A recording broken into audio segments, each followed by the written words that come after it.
While we're waiting for the last folks to come in, I wanted to welcome all of you on behalf of the Independent Evaluation Group, who is proud and happy to combine a number of things today together with you that relate to how organizations learn and specifically how the World Bank learns. Before we're doing this, we wanted to make sure that you all have a chance to actually truly participate in the conversation. Anybody in the room who has a mobile device on them?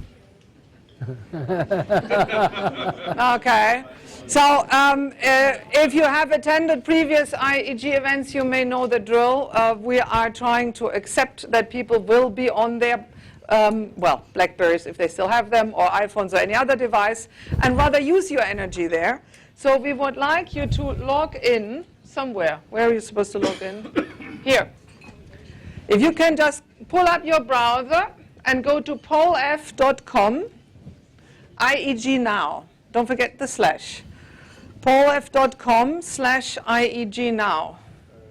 And if you're like me and have a little bit of a professional ADHD, that can really help because you can keep busy. So if you go to polf.com/IEG now, there's no password. Yes, Roland. What's the case password for the Wi-Fi? For the Wi-Fi, well, that's a good question. Somebody will look it up for you. But having said that, you can actually do it with your US-based mobile phone. TEYNICK 5. Okay, why don't you write it down? We only have 2 or 3 people here in the room who may need that. So as you're there, we would like to ask you a first question. Whom do you think will win the Women's Soccer World Cup tonight? Well, you may have a sense from my accent that I would have a particular preference here. Oh my God. So what is this about Brazil here? So for one reason or another, we can't exactly see what's going on here, but Germany is quickly catching up, but there's a very strong US contingent. Can I have a few more votes? We're trying to see how many of you are actually awake at this beginning of the discussion. So we have about, 30 people in the room who have an opinion, right? Or a mobile device or both. So let's take another look and see whether questions other than soccer can inspire you to share your opinion. But in case you wanted to bet, we're not taking actual bets. So second question, why are you here? Why are you here? Did you want to find out how the bank learns from its operations? Are you really just a profound reader of the 5th discipline? Do you learn anything about learning? Are you here for the lunch? Or wrong meeting, see you later? Oops, wrong. So we might get a few more people in a soccer question. Maybe not, maybe yes. Ede, have you told us why you're here? Not yet. So, okay, we've got a few hungry people here and some learning aficionados, but a few people who really want to learn how the World Bank learns and possibly other organizations. As you can see, there's most. So we will use this and a related functionality in a moment, then later to get your questions in. But before we do that, we actually wanted to hear, have you actually read the report that IEG put out about learning and results in the World Bank operations? Have you read the executive summary, maybe? Have you glanced through the entire thing? Which would require you doing it on a mobile device because we don't actually have it imprinted. Can you even tell us what it says? Oh my God, look at that. So that does speak to one particular finding of the report that we will talk about in a minute. There's number 22 down there. But it seems to me that by now we have about 30 to 40 people in the room able to use their mobile devices, but we have about 120 people here. So if you're not yet taking advantage of your opportunity to vote, here is, I think, the second to last time question. When was the last time that you actually learned something new in the World Bank. And those of you who are not with the World Bank, maybe you can just apply this to your own organization. Something new did you learn? Now, and remember, learning means not the information about something new, but learning means actually doing something. So the child has learned to walk when it doesn't fall down anymore, when it walks. Right? So when have you learned something the last time? So we've got a few really avid learners here. Look at that. And some more skeptical people, perhaps. Right. See, it moves, okay. The optimists are starting to come up here, or maybe the open-minded people. Do I have one more? I think that's the last question. I think so, is it? Oh, no, that wasn't. There was the last one. So do you consider yourself a net producer of knowledge or a net consumer? Or both or neither? So net means in terms of the time you're spending, perhaps less about the impact. A net producer of knowledge, a net consumer, or both. So even though we had a whole bunch of people in the previous question saying they only learn maybe once a month or so, here we have the majority of people who think they both consume and produce, right? Which means we have a few people here who produce knowledge, but they rarely actually learn as much. Very interesting data, but importantly, I think to know that really constitutes an absolutely good reason to be here and to join us for this particular event. With this, I would like to invite Caroline Hyder, our Director General, to get us going. Please, Caroline. All right, welcome to everybody. Welcome to everybody. It's really fantastic to see such a large group of people here. And we are web streaming this event, so we know that many more are also listening from various locations.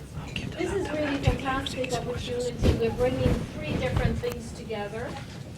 We're bringing three different things together in one occasion. We have with us Peter Senge, who doesn't need any introduction. He's the author of the book, The Fifth Discipline, about how organizations learn.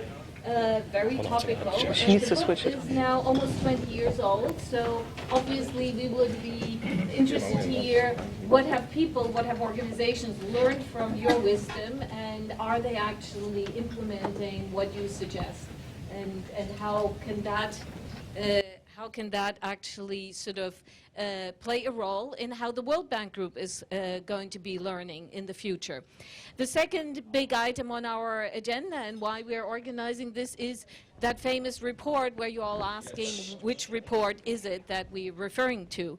And it is the second phase of the learning and results in evaluation, which we've just completed. And this is one of the many launch events that we're organizing. We'll have a whole series of conversations within the bank, but also with partner organizations. We were already in the UK at DFID. We are going to some other locations, including Rome and IFAD.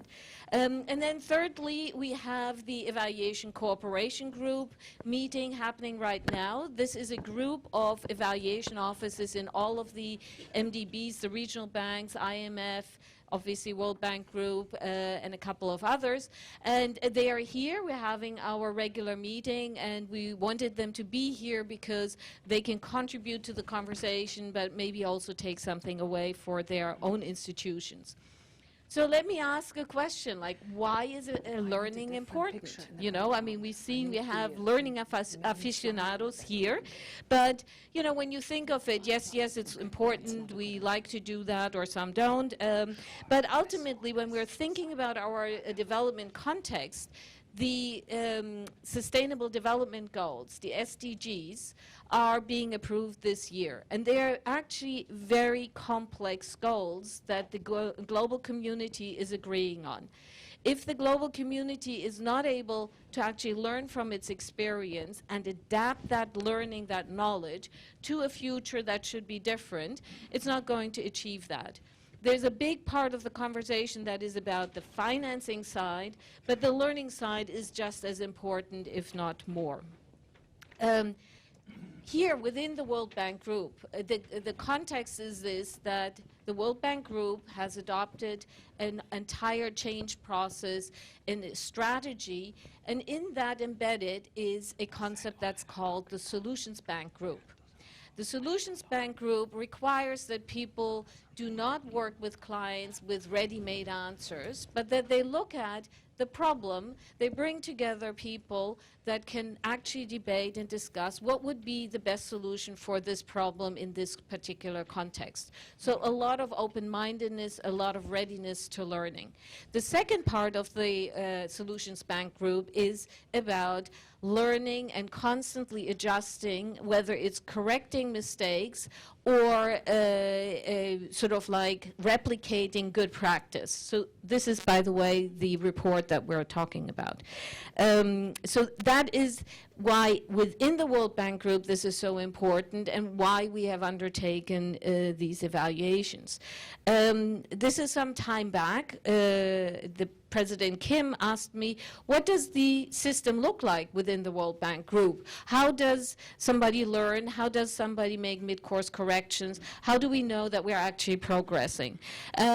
I told them that we didn't have a systematic overview. I didn't know whether there was anybody who could tell them this is the whole structure and how this works. And so we started out and did a two-phase evaluation. And we did the first phase, which we launched last year, in which we were looking more at sort of like what did we know from the past? What has happened?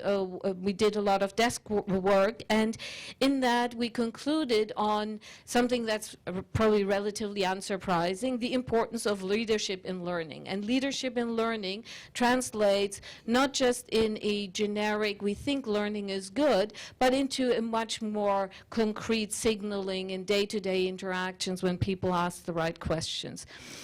We also suggested that there was a need for a flexible but structured system for learning. So it's not something where only training courses would work, but there has to be much more flexibility. And another important finding was learning through people-to-people interaction. It's not all through documents and the written word, but a lot more through the way the people interact with each other. So why did we then do part two? Wasn't this sufficient? I mean, this are big lessons and so on. Now, one of the other findings we had in that first evaluation was that very often when institutions undertake major change processes, like the World Bank Group has done, there is a lot of energy that goes into changing the structure, changing the process, but when it comes to culture, and that is where learning, Solutions Bank Group, open-mindedness comes from, people run out of steam, whether it is staff have just had enough or whether it is also management sort of saying like, well, we need to settle down and it's really hard. We've pushed the institution really hard. So this evaluation and this event and the subsequent events are very much in line of keeping the discussion alive because we do believe a lot more has to happen in this domain. So with that, I welcome Peter Senge. He will give us his perspective on learning organizations, and then I think Monica will interview him with some participation from the floor. Or is Sonia first? Oh, sorry. Sonia Carvalho is the task team leader, one of the two task team leaders for this evaluation. The other is John Heath, who is sitting there, and she will walk you through a thought-provoking presentation.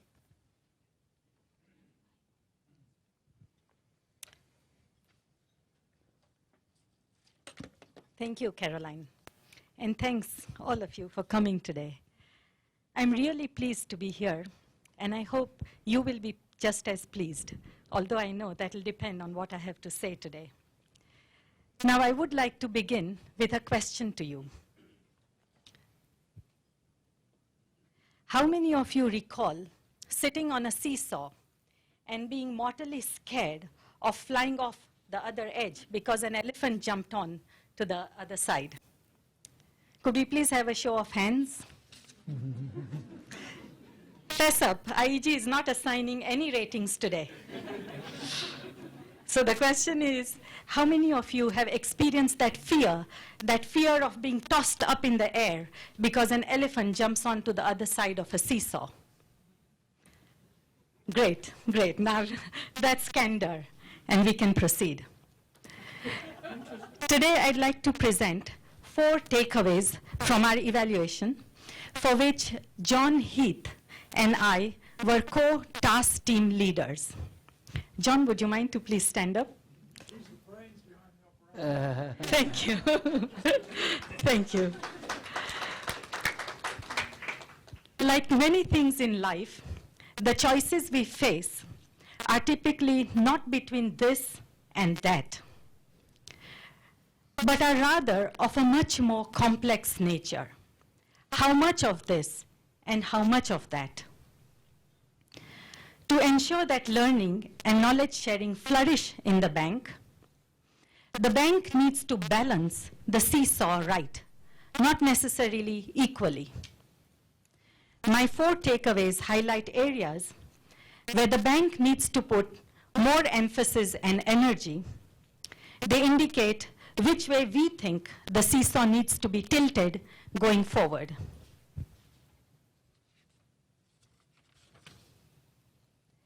My first takeaway is,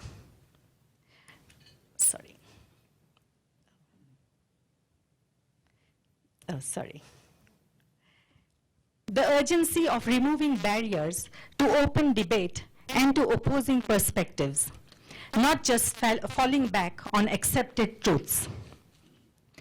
A culture of openness and active debate is the hallmark of a learning organization. Our evaluation found that there are currently barriers in the bank for such a culture to thrive. It is almost as if the cards are stacked against learning and knowledge sharing, at least in specific respects.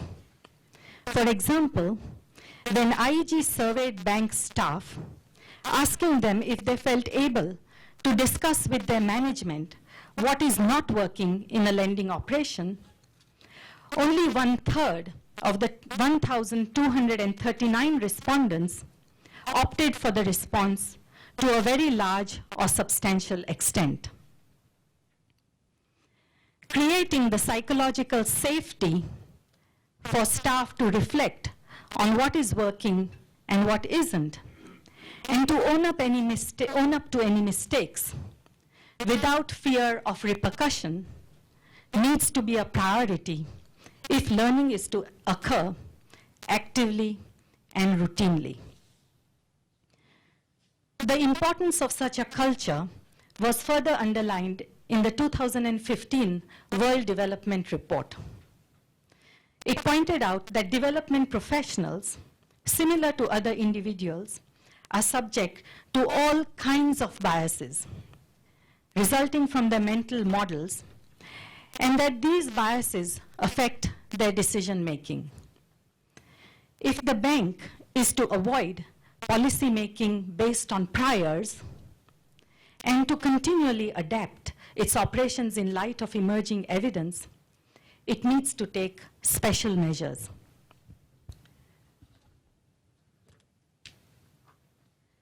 So, for example, to address possible confirmation bias, which is the selective use of data to justify previously held beliefs, the bank will need to ensure that the current tendency among operational teams to choose friends and family as peer reviewers so that the project goes through the system quickly is halted. One solution could, for example, be to create a pool of peer reviewers who are known to speak their mind and who are then randomly assigned. How many of you see a young lady in the picture? Oh, good. Like me, you have a youthful mindset. One sees what one believes. A culture of openness and active debate can also help to counter the sunk cost bias, the reluctance to change course because considerable resources have already been expended. Openly discussing and debating the strengths and weaknesses of a project can convince the operational team of the need to change course or restructure when things are not working, rather than being overly concerned about any possible stigma. Furthermore, an open culture can help the bank fight groupthink.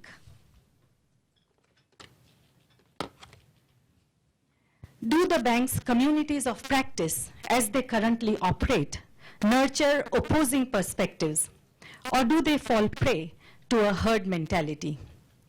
Based on interviews we conducted for our evaluation, we certainly think this is an open question. More positively, since we human beings crave social acceptance, a useful strategy could be to demonstrate to staff that most of their peers are already performing the desired behavior.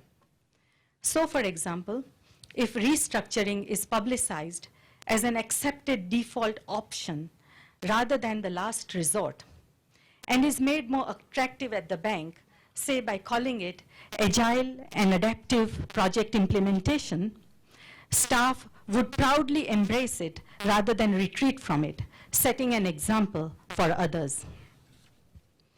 My takeaway number 2 is the importance of addressing the drivers and enablers of learning, not just relying on the intrinsic motivation of staff to do good. Bank staff manifest an undeniable pride about working for the organization and for development. So during our interviews, it was not surprising to hear bank staff express the sentiment, "My reward is the personal satisfaction of designing a good project." Yet, relying on the intrinsic motivation of staff to do good may not be enough to ensure learning behaviors at scale.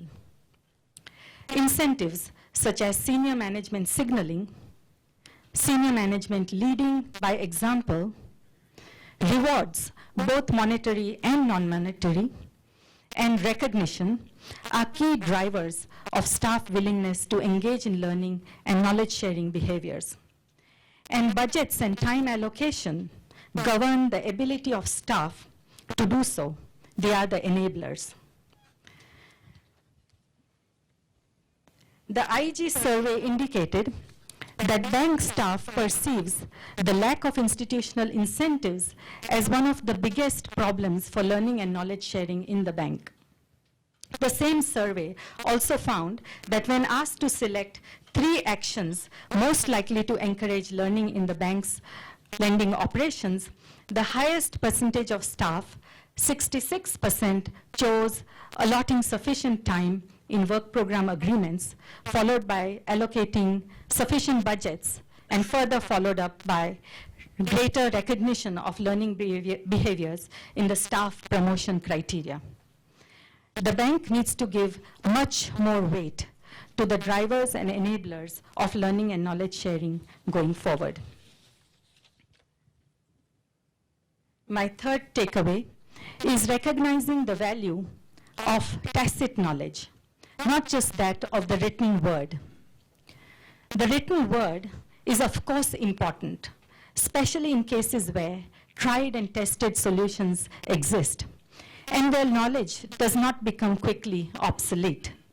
However, tacit knowledge, which resides by definition in people's heads, has a unique value in that it is a living resource that is constantly adjusting, adapting, and iterating based on new experiences, thereby remaining current and relevant at all times.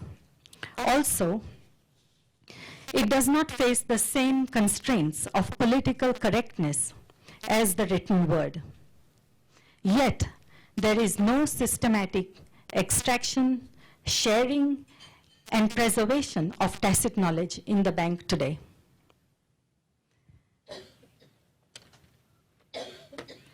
Our evaluation found that the main channels of conveying tacit knowledge at the bank are the peer review process, staff mentoring, project handovers, and communities of practice. But these are all in need of repair and rejuvenation.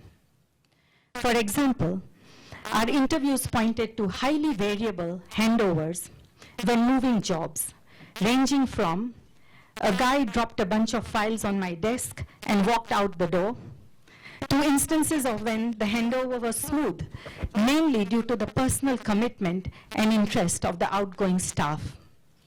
Such variability can be costly. It can force the incoming team to reinvent the wheel. If the night shift nurse can safely hand over to the day shift nurse every single morning, why can't we?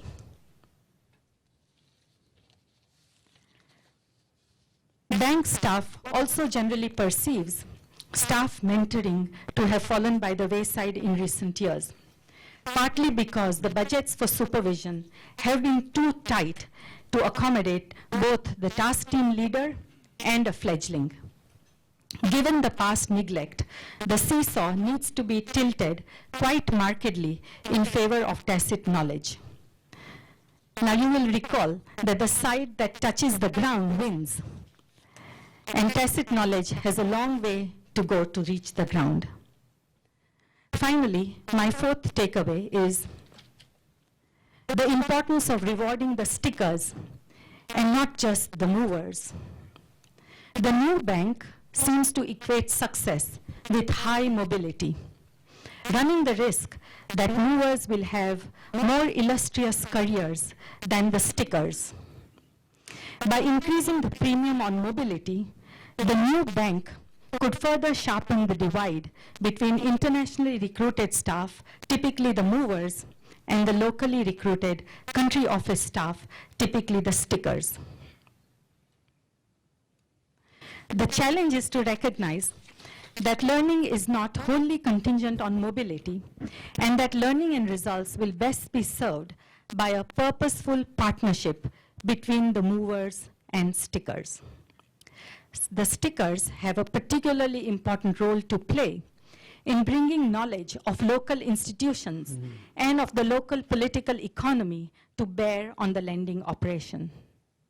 Because ultimately, all knowledge is local. Once again, given the past neglect, the seesaw needs to tilt quite significantly towards the stickers, making their role much more visible and essential as part of the operational decision-making process at the bank. So to summarize, my 4 takeaways are the importance of removing barriers to open debate and to opposing perspectives, to provide incentives, time, and budgets for learning, to emphasize tacit knowledge, and finally to reward the stickers. Each of these needs to receive more weight at the bank than they currently do. So my question to our esteemed guest speaker, Peter Senge, is, do you agree with our priorities, and what will it take for the bank to move the seesaw in their favor?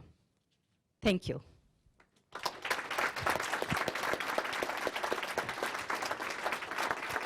Over to Monica. So Peter, you want to come? Oh, great.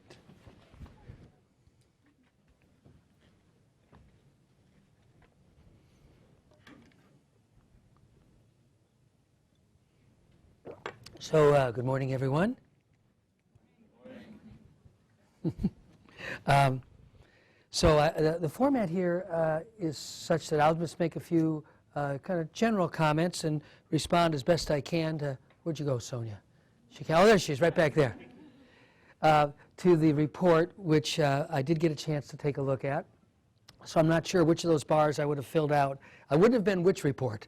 It would have been yesterday, which report, but by yesterday afternoon, I knew the report. And then Monica and I will have a conversation and do that with all the wonderful technology you saw this morning that'll allow us to kind of really be thinking together. And really the thinking together is the really important part, because these really are complex matters. I mean, I don't need to belabor the obvious. But first off, development is a rather complex business. Secondly, institutions like the World Bank, I've often said the most politically complex organization I've ever seen, and I've been a visitor on and off for about 25 years. And thirdly, learning itself in any institutional setting.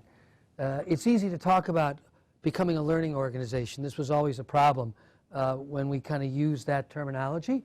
But no organization is a learning organization. On the other hand, all organizations are learning or they're dying. You know, adaptation, change is inevitable. It does happen. So where's the issue in here? First off, I think what we've found, and I'm going to try to pick up on the spirit of Carolyn's question, you know, it has been a long time, actually been 25 years since the fifth discipline was published. And that in turn was about 10 years into the journey. So I hate to say it, but actually the journey has been about 35 years now. And what I mean by the journey is working together with practitioners. I've always felt that the ideas that were really useful and that had some staying power and that we tried to kind of always build our work around are not academic.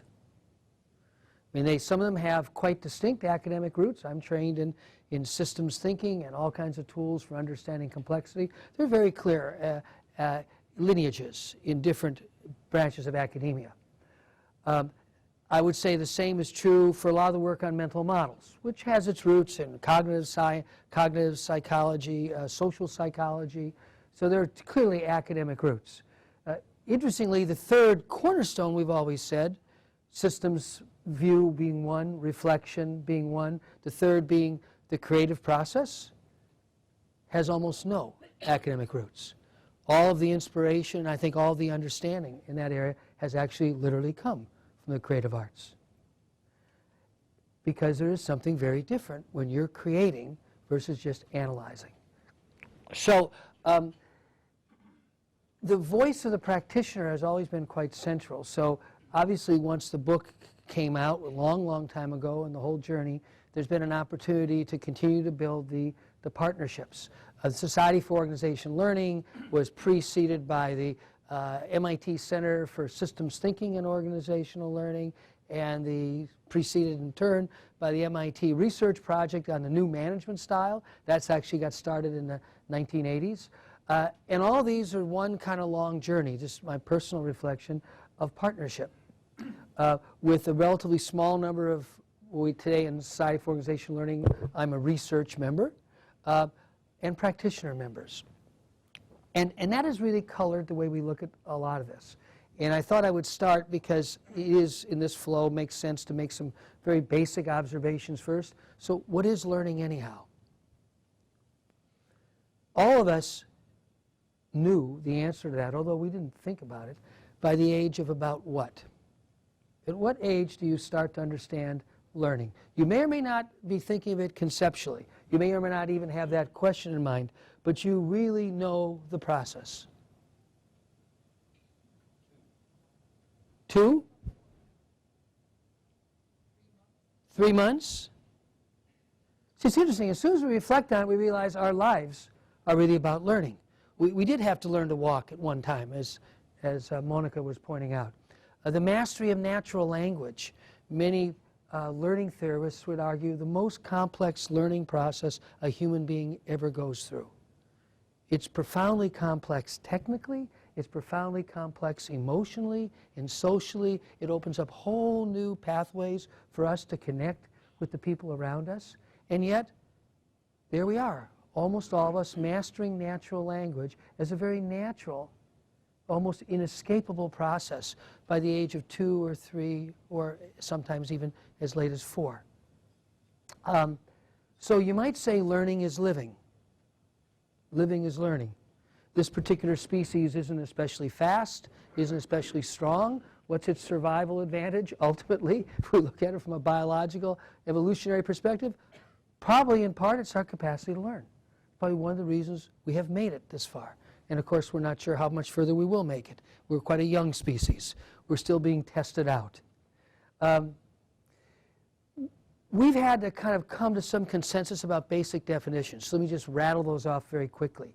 And they all come from the kind of comments I just made. One, learning is a process that occurs over time that enhances the capacity of a learner or learners to produce outcomes they actually want to produce.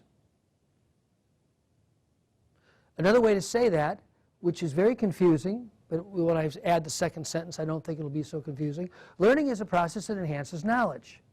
However, knowledge, as we've come to find the most useful definition, is the capacity for effective action. That definition we borrowed from a very famous biologist named Humberto Maturana, who has been a Chilean biologist, who's been a mentor to many of us. Knowledge is the capacity for effective action. Learning is a process whereby individuals or collectives enhance their capacity to produce outcomes they actually want to produce. That's why it's very natural for us to talk about learning to walk, or learning to talk, or learning to ride a bicycle, or learning what it means to be a friend, or learning what it means to be a parent, learning what it means to be a son or daughter of aging parents. Living is learning. It's an ongoing process of enhancing our capacity to deal with the circumstances we find ourselves in a way that we can actually produce something, qualitatively or more tangibly, that really matters to us. Let me pause for just a minute on that knowledge definition. I rattled off very quickly. But I actually think those two, which are two ways of saying basically the same thing, learning and knowledge, I've tried to find them in ways that were interconnected, is very radical. It's not radical relative to life. As I say, every one of us understood this deeply by the age of 1 or 2 years old, as you all started to say, because we were engaged in deep learning process. We didn't think about it conceptually. If someone said, well, what does learning mean? We would have gone, huh? But we were living it. Then we get confused. The confusion starts usually around the age between 6 and 8, as we go to school. No kidding. School introduces us as human beings to a radically different notion of learning. School is about getting right answers and avoiding wrong answers. School is about passing tests and examinations. School is at some kind of sociological level about pleasing a teacher, pleasing a person in a position of authority. Because guess who tells you if you've learned? Right? No one had to tell you if you had learned walking, because the assessment process, which is very rigorous, controlled by gravity, inescapable, you can't fake it, right? You don't need an independent evaluator because you're getting a lot of feedback all the time, is being assessed by the learner, right? Now, don't mistake, there's one kind of problem with these kind of examples I'm using. I'm not at all saying that this is strictly individual. At some level, learning is very personal, it's very individual, but almost all of our learning in our lives occur in a social context. We learn to walk in a community of walkers. Some point in our life, most of us decided riding a bicycle was a good idea because we had a lot of friends who were riding bicycles. So there's always a social context, and that social context is very important. The term safety, was mentioned by Sonia. It's absolutely crucial to learning, because there's only one thing you can be 100% certain of when you're engaged in learning. What's that? You can be 100% certain of only one thing when you're engaged in a learning process. You will fail. It will not turn out the way you intended. You will actually fall off your bike. You will fall and hit your knee or head when you're learning to walk. You will say crazy things that no one really understands, right? Learning is a process of disciplined mistake-making. That's the essence of the learning process. It only occurs through action. You've got to do something. And the only thing you can be confident of, almost always in that first effort, it will not quite turn out as you intended. So an environment of safety is absolutely crucial to learning. As parents or adults around young children, we instinctively understand this. The child falls down, we don't go, oh, did you notice you fell down? We have an independent study to show. Or, I think you got the left foot a little too fast and the right foot was a little too slow. We don't do that. We go and we comfort the child and say, oh, are you okay? You know, so it takes time. We say whatever we say to reinforce that environment of safety. I know these examples may seem almost trivial because they're so simple, but I would prefer if we said they're so basic. We all understand the basics of learning, and then we get it terribly confused. The confusion starts in school, where we start to get introduced to a schoolroom model of learning. That's when we start to get confused about the nature of knowledge. I've watched the learning knowledge management fad now for a long time, and the single biggest problem in it through always was a lack of a rigorous definition of knowledge. Knowledge was almost always either expressed or implicitly defined as knowing about. Lots of information. You remember the lessons learned, databases and all that. Lots of information. No knowledge if you define knowledge as a capacity for effective action. That is not in a database. Everyone in this room is a walker. Okay? So here's what I'd like you to do. I'd like you to stop sometime when you have a few minutes and nothing else good to do, which is probably not going to occur soon, but sometime. I want you to write down how you walk. We all laugh. It's kind of a silly question. But that's exactly what we try to do when we try to, quote, capture tacit knowledge. The idea of tacit versus explicit knowledge has been another kind of lens to understand this same territory, but it's often misunderstood. Tacit is not the same as implicit. Implicit means something that you could capture in words, but you haven't yet. Literally, the meaning of tacit is embodied. And the famous kind of man who popularized the term, a philosopher, a mathematician named Michael Polanyi, said, "We know far more than we can ever tell." We know far more than we can ever tell. I noticed the ever was dropped out of the report. It's very important to put that ever back in. Because without that, people think, oh, well, we just need to capture this tacit knowledge. We need to get it out there. We need to share it with people. We need to extract it, capture it. Notice the kind of verbs that get used. No. You cannot capture tacit knowledge. It's in the body. It's tacit. Okay? Now, does that mean it's hopeless? You know, tacit knowledge is just kind of a random thing and some people got it and other people will never get it or whatever? No, not at all. That's what learning communities do. The best examples of learning communities I know of are in the arts. A little bit in the sciences, sometimes occasionally in the sciences, but if you look at almost any artistic field, you'll see these very robust learning communities. They're hanging out, they're sharing their stories, they're creating together, and over time they develop theory and method. The way tacit knowledge becomes gradually more broadly shared is through theory and method, not through capture and extraction. Now, it's not just semantics. I just want to clarify what I mean. Theory comes from the Greek root theoria. We often forget that. Same root, by the way, as the word theater. Goethe was the person who kind of clarified this most because he thought the early Western scientists had gone off the deep end thinking it was all about mathematical laws.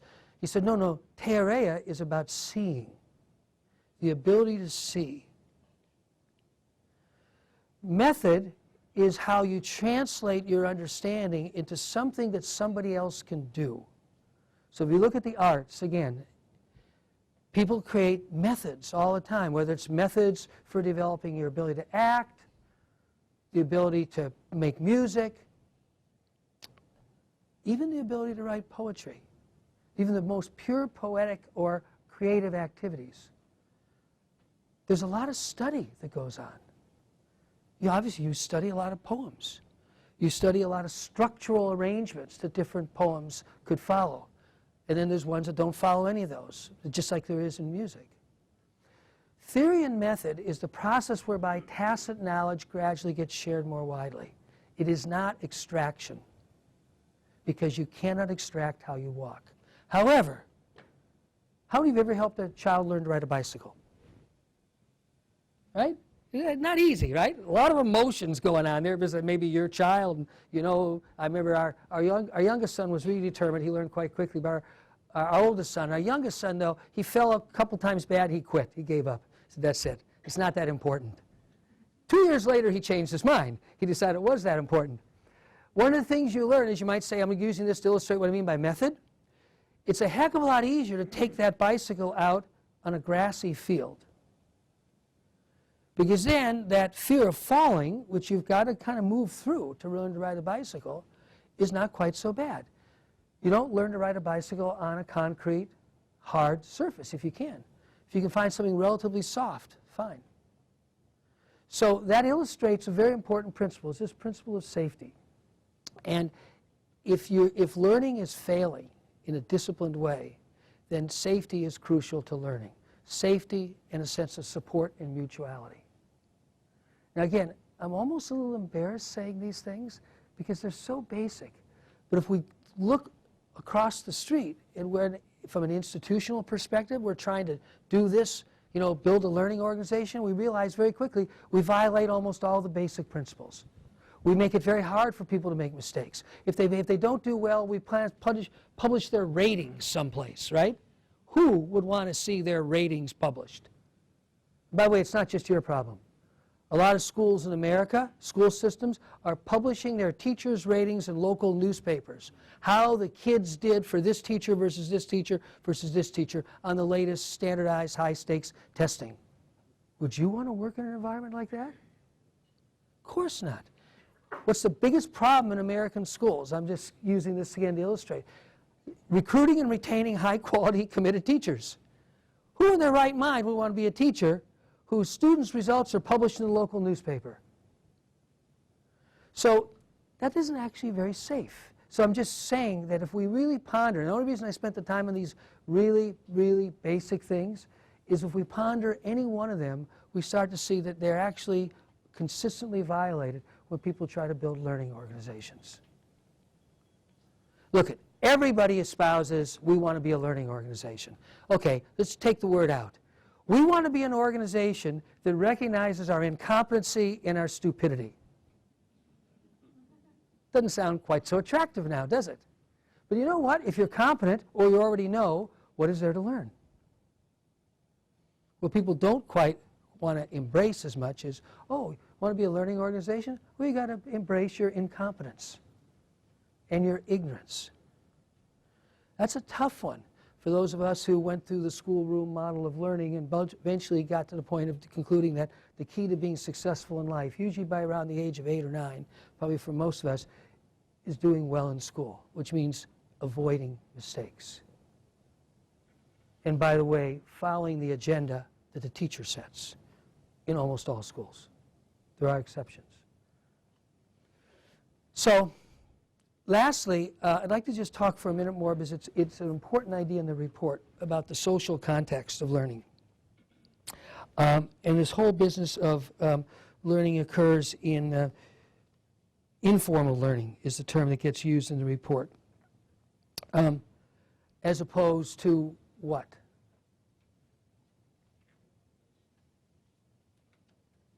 Seriously, that was meant to be a question. So informal learning is learning that occurs in the context of doing our work in all kinds of, spontaneous, relatively loosely structured, informal ways, as opposed to what? Training courses. Ah, the schoolroom comes back. You want to create a learning organization? Create lots of schoolrooms. This is kind of like a schoolroom, isn't it? One person up front, the expert, a bunch of people soaking it up. So let me give you the tough but obvious news at this point. There is no learning going on here. Zero. Zero. By definition. Because what's missing from this setting that is essential in order for any learning to occur? Doing something. Now, who knows? Maybe if today is a good day, you're going to walk out of here with some questions you didn't have, or some things you're starting to think about. That could be the beginning of a learning process. But there's no learning process without doing something. And the most important thing to add to this in an organizational context, remember my definition of knowledge, the capacity for effective action? In almost any organizational context, that's almost completely collective. It's not just individual. Yes, of course, we need skillful individuals. It's a little bit like the soccer game today. You can be sure all those ladies out there running around playing soccer have spent the better part of their lives building their skills individually. But that's not going to determine who wins and loses. That's going to be determined by how their collective know-how unfolds, right? Anybody in any team sport knows this. The individual skill building is an essential step, but what makes the difference is that collective knowledge. And I would say that's generally true of organizations. The capacity for effective action really is a way of saying, how do we produce the outcomes we produce? And the we in that statement is really crucial. So it's very good. I'm very encouraged. You keep in mind I have this kind of, feel almost like a grandfather visiting the kids, the kids' kids, every 5 years. I'm really glad to see the emphasis in the report on collective, on action, on informal learning, because that is learning. Okay? The importance of teams and networks, to make it a little more tangible now, what I'm saying. No one's ever asked me this question. I always wish somebody would, but maybe I'll keep saying somebody will. What would be your number one criticism of the fifth discipline? And I would say, oh, well, it's actually not really about organizational learning. It's about team learning. If you really look at what it's talking about again and again, it's anchored in working teams. And there's a good reason for that. I think we've always felt that the working team is the fundamental learning unit, you might say, of any larger organization, not the individual. What's a team? A group of people who need to work together to get something done. They may be a formal team, they may be an informal team. But if you just start again with basics, we're trying to produce some value in the world. How do we produce value? Well, we have to work together across all kinds of boundaries to do that.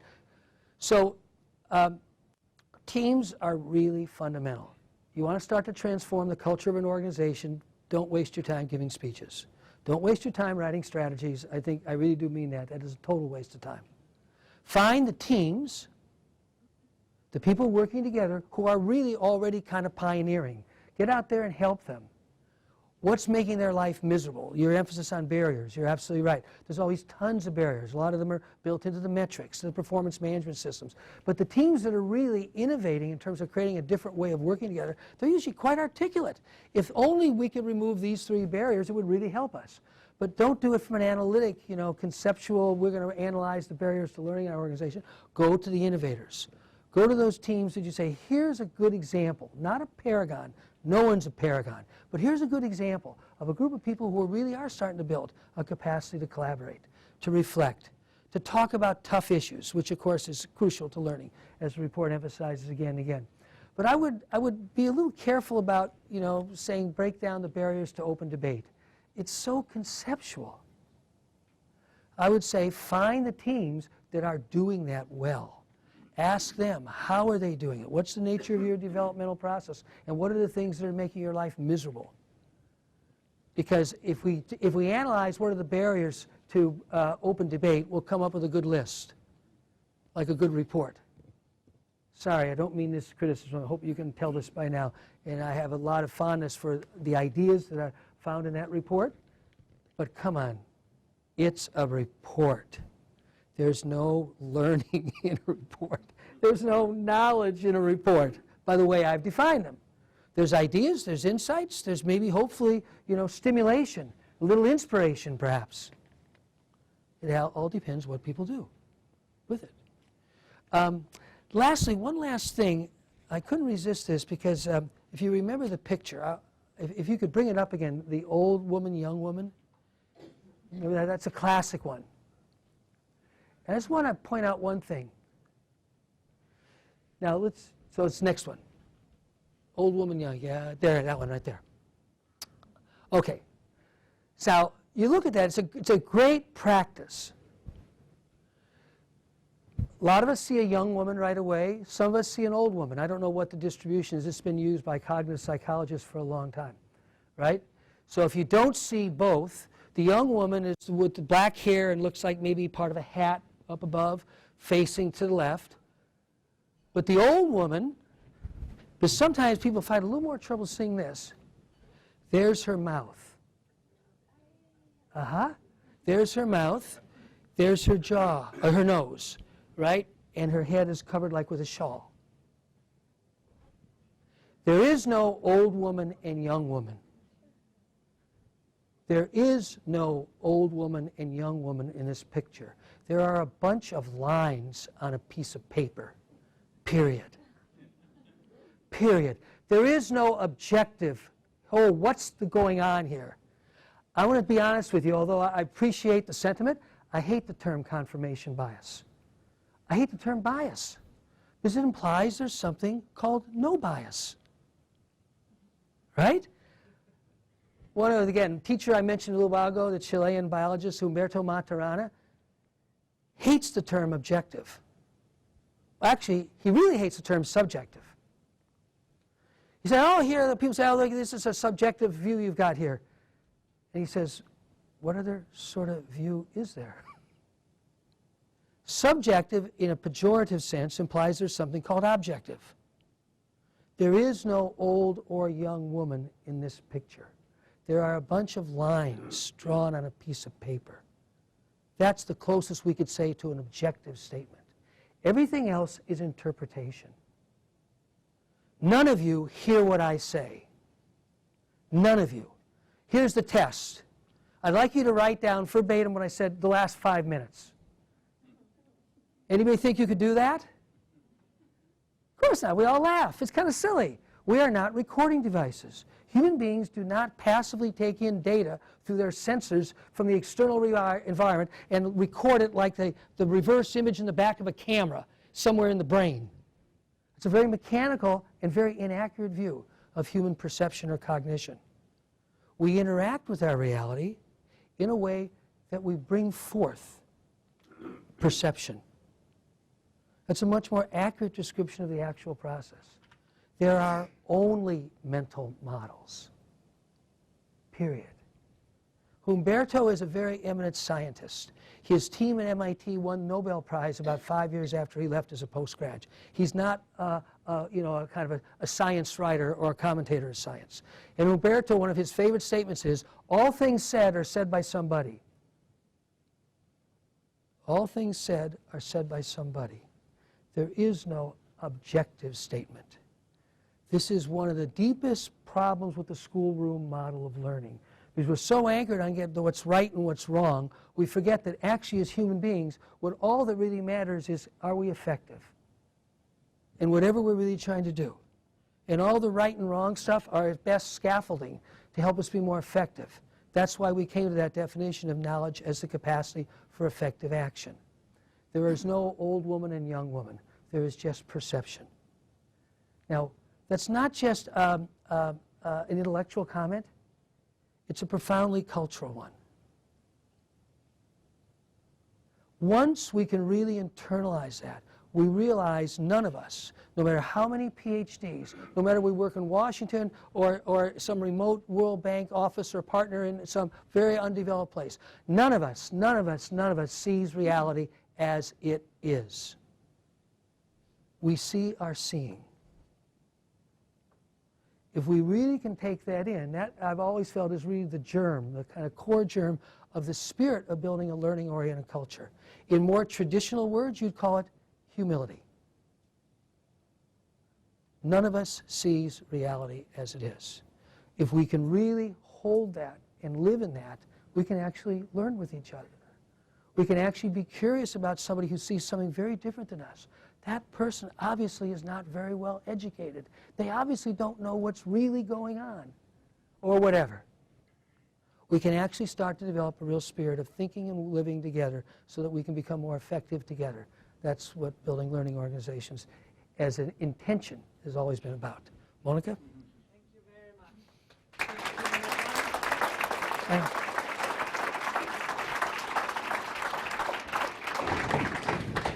So as you can see, evaluators in the World Bank are not shy of inviting somebody who tells us that what we produce is not knowledge, but rather information perhaps or insight. And it's very fortuitous that we're doing this also while we're hosting the chief evaluators of all the multilateral development banks. Now, Peter, while questions are coming in, those of you who are still on your mobile device, remember you can now send in your questions directly by typing. Have you seen anywhere an organization that got it right, or an industry that got it, an industry that creates that spirit of team learning? anything that comes to mind?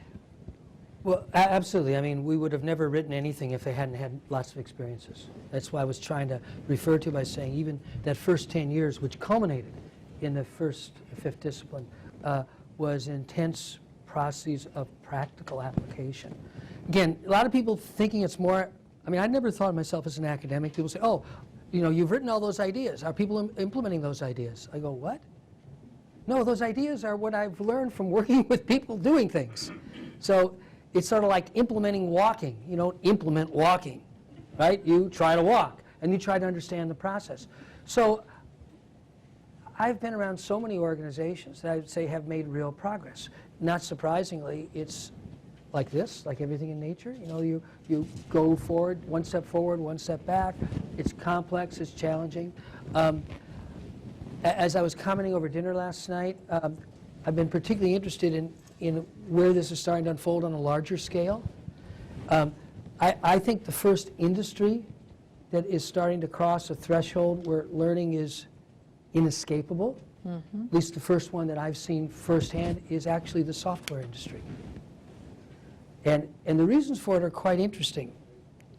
Their reality is now so complex that all the good ones, and I have a good friend who's been a kind of serial entrepreneur, and through him I've gotten to appreciate a lot of this. Nobody understands. Imagine you're designing an automobile, and the engineer said, we're going to do this, we're going to do this, we're going to improve the steering response, and blah, blah, blah. You'd expect them to be not perfect, you know, you'd analyze the tolerances and so on. But basically, if you turn the wheel to the left, you expect the car to go to the left. That's not true in software anymore. The software environments are so complex that the unintended effects of any new element of software introduced into these vastly complex environments almost always swamps the intended effects. It becomes a little bit like raising your kids. Anybody who thinks they're in control of raising their kids obviously needs to think a little more, right? It's like life. Living systems cannot be figured out entirely. All you can do is try different things and continually learn. So I think that's really interesting, because I think the whole industrial age has been kind of shaped by the machine model. I mean, Newton called the universe God's clockwork. The image of the clock was a very powerful metaphor in the early days of Western European science. But that machine imagery is so deeply embedded. To actually recognize that we really, really don't know, and it's not because we're stupid, and it's not because we're not well enough educated, it's because it's not knowable. See, that's the attitude of the 4-year-old or the 3-year-old. The reason kids are such marvelous learners, they're not hung up on figuring it out. They're too busy learning. So when you've seen it work well in the software industry, what I think is interesting, a lot of comments are coming in here where people are saying, well, we're in a large bureaucracy, we're under time pressure, Right. We're under budget pressures, Right. Is it even possible? And in the fifth discipline, you even remark that you have sort of, I don't want to paraphrase, but given up on the public sector and NGOs and find the private sector being more amenable to agile learning operations. Do you think we're in a hopeless case situation? Well, first off, there's one important thing to appreciate, which hopefully makes it not hopeless, is that, you know, I'm kind of trying to characterize right now the kind of spirit of it, that profound humility, that sense that we really don't know and we never will. But then you get very disciplined. See, the word that goes with that is not the word people expect. Oh, we just become very creative and try a million things. No. You believe me. You become very disciplined. Just as artists have to develop discipline.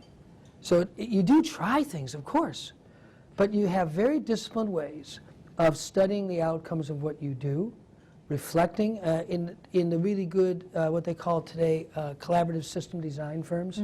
Because the other thing that's really interesting about software, back to my comments about social setting, is new software is often designed by hundreds, even thousands of people, literally working together at a distance. And there are firms who support and design and support this process. They take small steps, and then they study.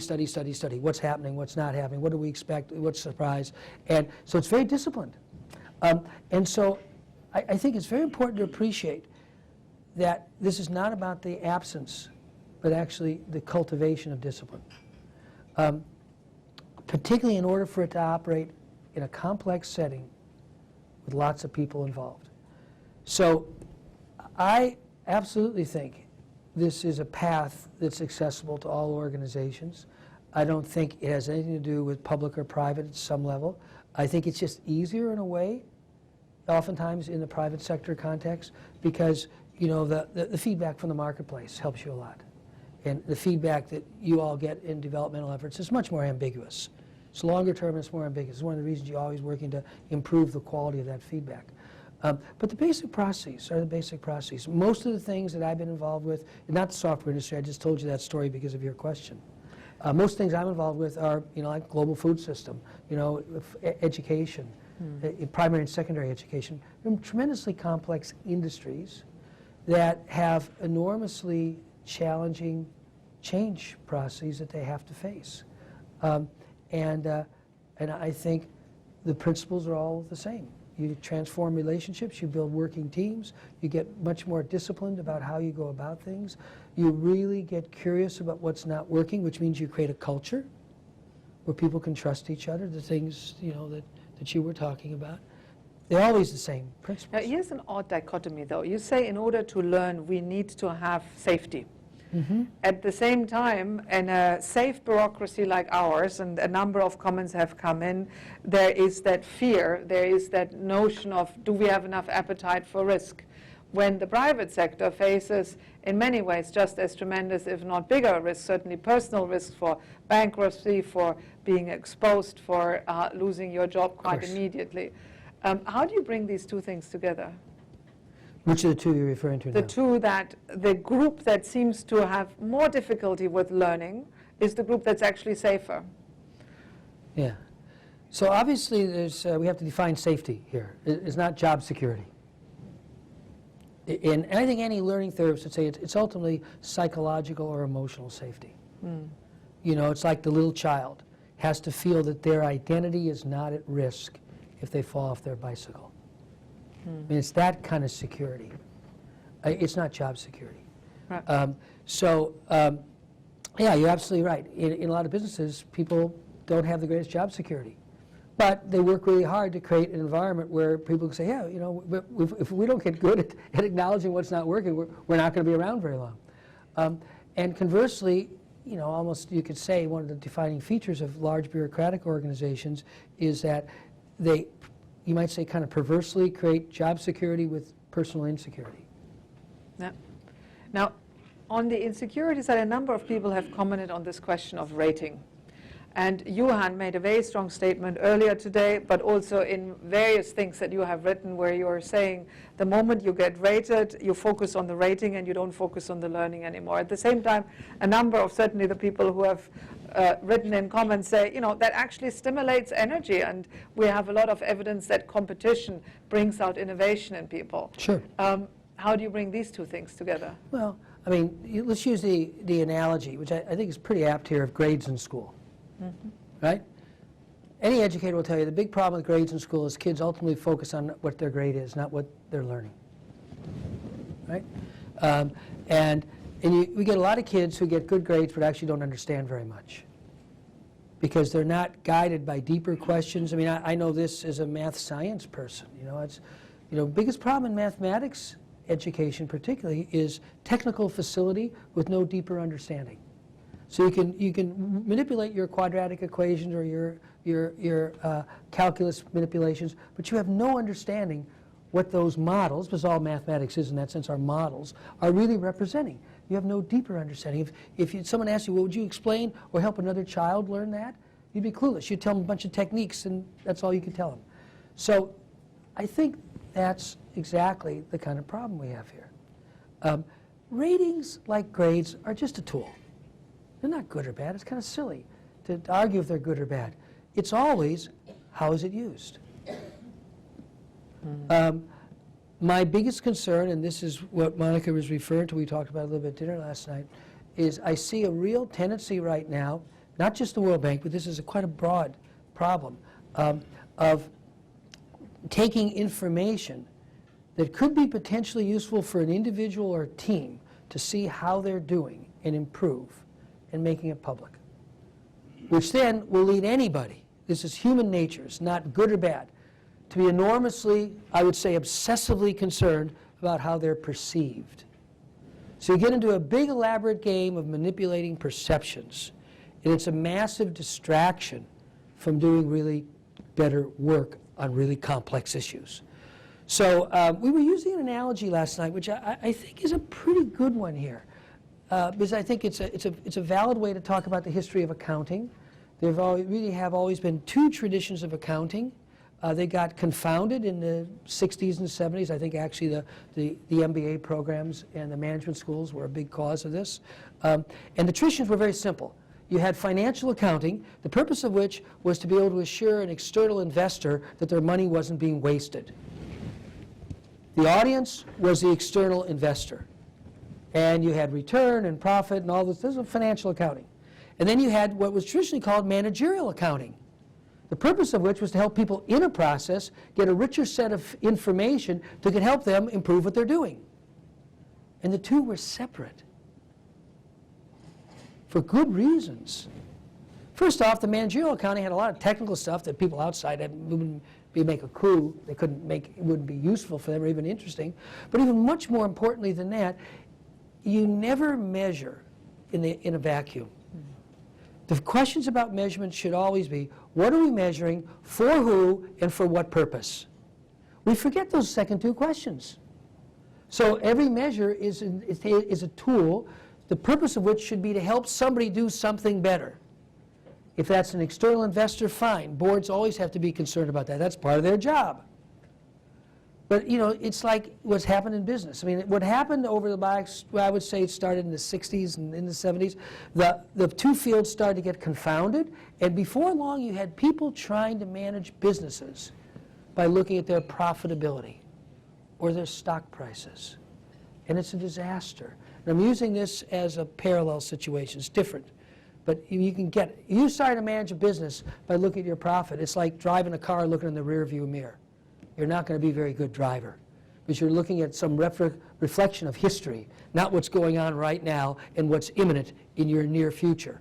That's what you need to drive a car. So similarly, anybody in a process needs to be very grounded in what's going on right now and where are we headed? What adjustments do we need to make? That's not public information, nor should it be. The combination of our media and intrusiveness of our media and our information technology with this naive notion that everybody should know everything about everything is really a big problem in the world today. And I think institutions like the World Bank, the multilaterals, because they're in the public light, of course, they are and they should be, really get caught in this one, big time. No. I think ratings are fine, but by and large, they should be quite private. Who needs that? Well, the person being rated, the person's manager, maybe some members on the team can look together at their ratings and go, wow, I'm really surprised. You got that and I got this. And it really is disturbing to me. Look at negative feedback, and the way we typically use it, not the engineer sense, but negative feedback, disconfirming, discomforting information about my own performance is something that nobody likes, period. It's not good or bad, it's just natural.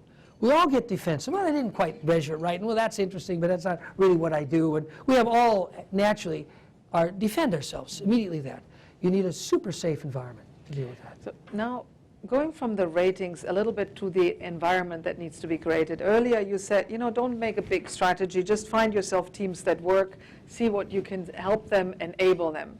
At the same time, there's the software industry that doesn't leave it up to the developers when and how they want to have a safe space and share. They have a very structured process, as you've said, for the tacit knowledge sharing because they collaborate closely. Somebody earlier here asked, should we make tacit knowledge sharing spaces mandatory? Should people be forced? Should there be like a sign-off or so before you've actually done your handover? Yeah. Any thoughts on structures like that?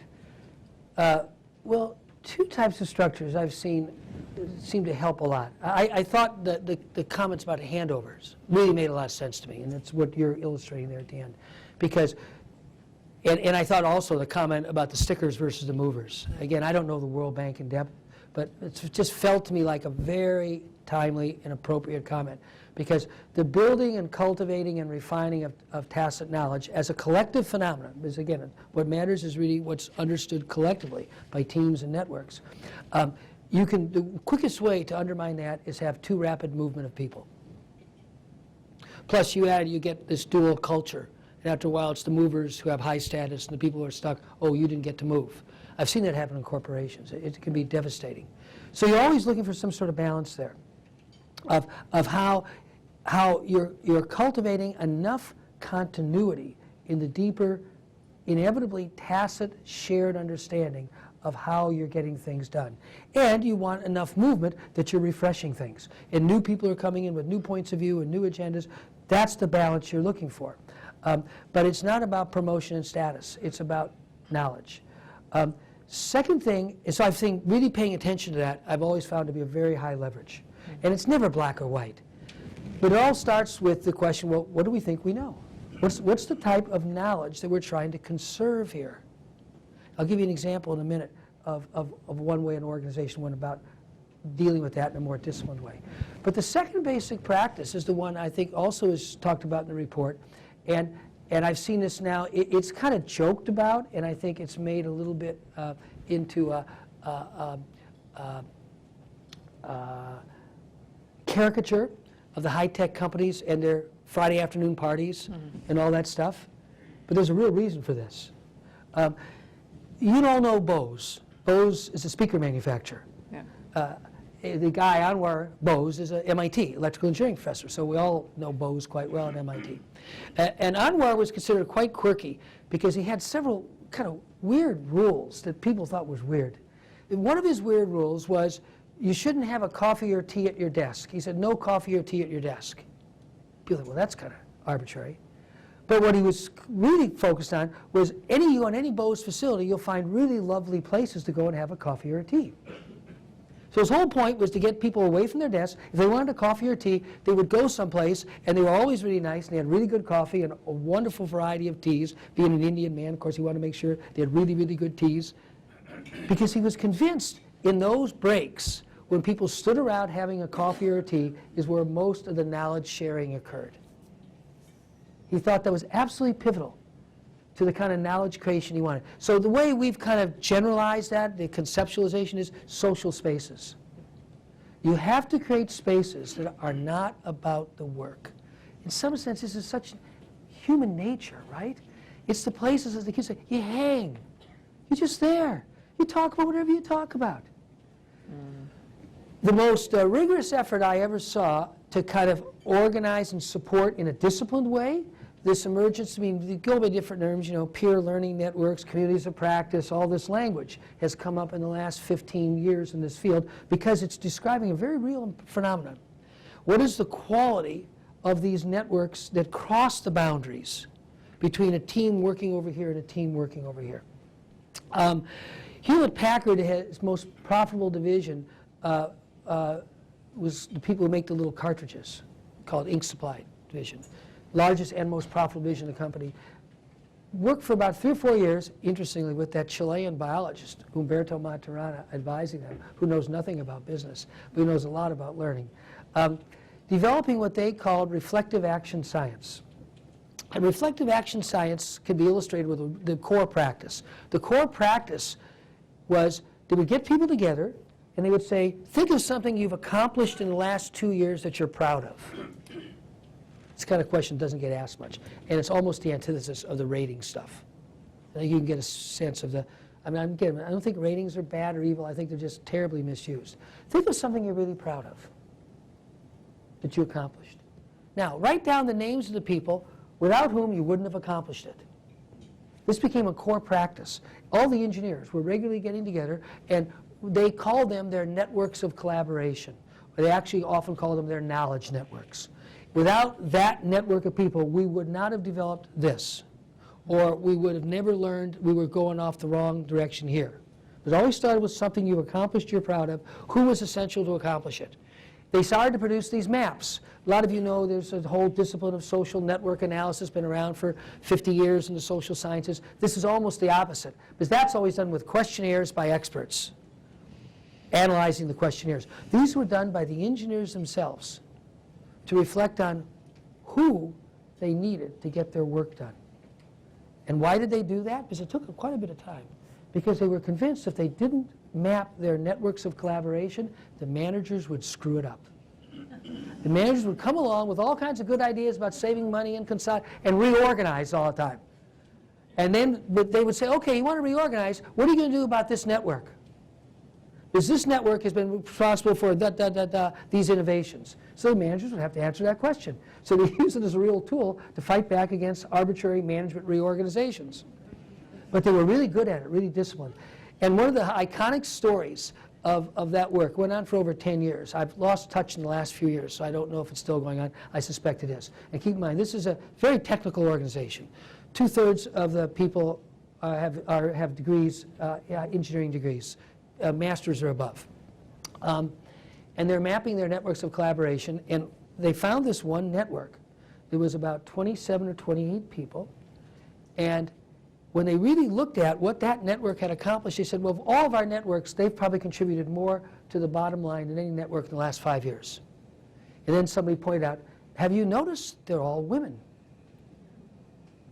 What are the odds against that? Well, of course, they could quickly tell you the odds. I think about 30% of the engineers are women in that division.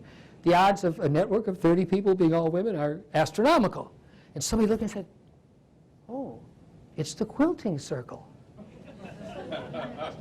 This became an iconic story around HP, at that part of HP. A group of women had organized a quilting circle, and every week they quilted. Now, those of you who don't know what quilting is, it's an old American thing like knitting, where you take patches of old stuff and you knit them together to make a blanket or some new baby clothes or something. It's something that people have done in poor places forever, right? You don't throw anything away, you use it. Turned out that network, because they met every week, and so we said, well, how come and then they listed all the technical innovations. You said, oh yeah, that was so-and-so. So, well, did you get together and talk about that technical challenge problems? Oh, no. We were talking about our kids, and we were talking about our running, and we were quilting. Social space. The tech industry has gradually been internalizing this. It's very hard. Because you know, the old, quote, water cooler conversation was the old metaphor. That's wasted time. In the Taylorist view of time, the mechanical view of work, the water cooler conversation is wasted time. And I think the tech industry has really started to understand that, no, without social spaces, you really aren't very good at innovating. Now, there's one other thing I have to add to that. You create social spaces, people can spend a lot of time just complaining if they don't feel connected to what's going on. Because if you had interviewed those ladies in the quilting circle, I knew a lot of them. They actually loved their work. They were passionate about that division. They felt enormously supported because they could organize a quilting circle and no one gave them grief. And they were all working on continually reflecting on their networks of collaboration. So they were in a cultural environment that was very conducive to this sort of collaboration. So we're about having to conclude. If I may just come with two very quick questions, and then I will invite Vinod Thomas, one of the members of the Evaluation Cooperation Group, to send us off. First question is very short. Have you, and it came also here, have you seen any NGO or large bureaucracy that has successfully created quilting spaces or similar? Yeah, that's a And great can you question. name one? You can take a pass. I'd have to but think about it. We've done a lot of work with something called the Global Sustainable Food Laboratory.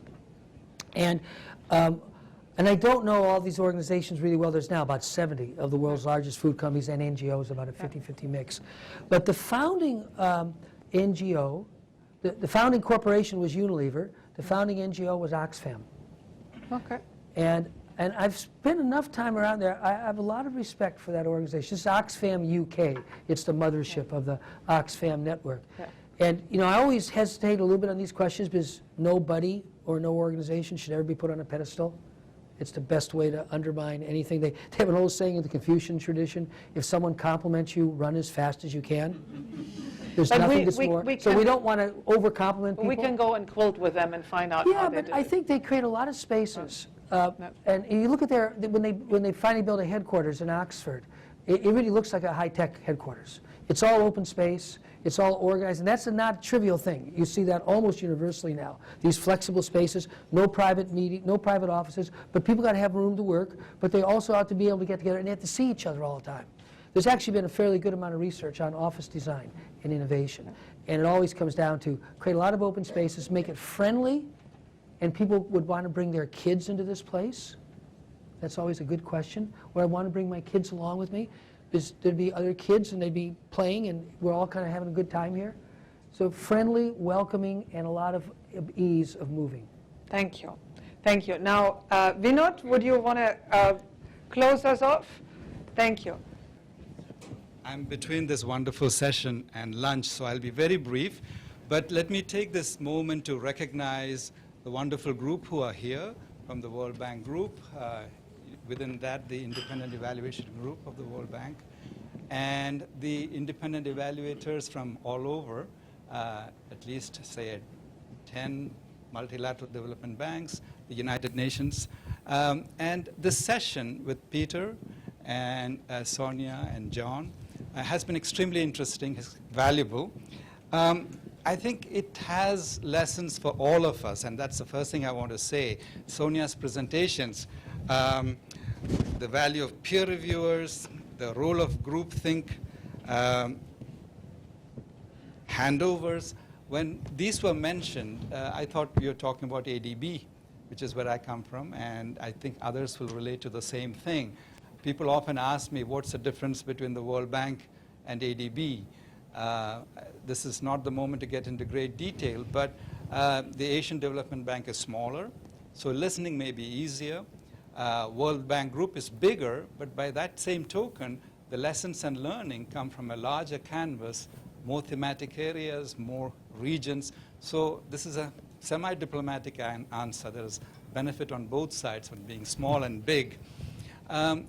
And so I pay tribute to that presentation. I think there's great deal there to follow up. Peter is an icon. We've all followed his wonderful lessons, and there is something ageless about that, and again, relevant for all of us, over time and across continents. So as evaluators here in particular, we paid attention to the story on mistakes, ratings, and how to give a safe environment to learn from mistakes rather than a threat. This is really real in the sense that the incentives go the wrong way if mistakes are exposed as a threat. And so every bit of that message rings home as something very relevant. Similarly, the tacit knowledge story, all organizations want to be knowledge banks. And so is it just research? Is it evaluation? Is it policy analysis? Is it tacit and embodied knowledge? A lot of resonance with the last piece, because that's what a lot of people do day in and day out. How can we convert that into the source of learning? And to me, that whole message about never-ending openness to learning that came through from your presentation. If I were to add one thing, especially from an evaluator side, can we build in how we recognize risk and value risk? Of course, there may be good risk, bad risk, well-taken risks, and poorly taken risks. But within all of that, as an approach for an organization, but also as a method for evaluation, are we able to reward or recognize when risk-taking is done, even when there are failures as a result of that? We are struggling with that, I think, and that would really help sort out as we go forward again. So this is my closing word. 2015 is a big year. We're halfway through. Caroline mentioned great things that are expected of this year, but in our individual work, the rest of the year also presents a lot of interesting situations for everybody. I hope we make the best of it, learn from the past, and on behalf of IEG's wonderful management who have put this together, which is a great value, not just to the ECG members, to the World Bank Group, and having Peter here at this time. So I pay tribute to that. Thank you for that, and have a great lunch. Thank you.